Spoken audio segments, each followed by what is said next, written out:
విషయాలు మాట్లాడారు. ఇంతవరకు ప్రజా కుల సంఘాల నాయకుల ఆధ్వర్యంలో జరిగిన రౌండ్ టేబుల్ సమావేశానికి ఇచ్చేసిన ప్రతి ఒక్కరికి పేరు పేరున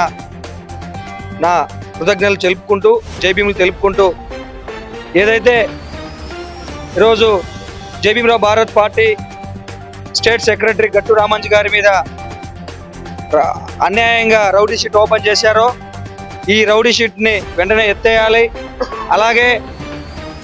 చెరువు పోరంబోకుల భూములు వెంటనే గవర్నమెంట్ ప్రభుత్వం ఆధీనం పరుచుకొని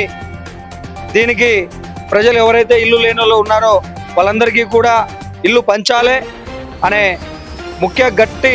దృఢ సంకల్పంతో ఈ సమావేశానికి సంఘీభావం తెలుపుతూ వచ్చిన శ్రీరామన్న గారికి, జైభీమ్ రామంజన్న గారికి, ప్రతి ఒక్కరికి కూడా జైభీం తెలుపుకుంటూ డిసెంబర్ 4వ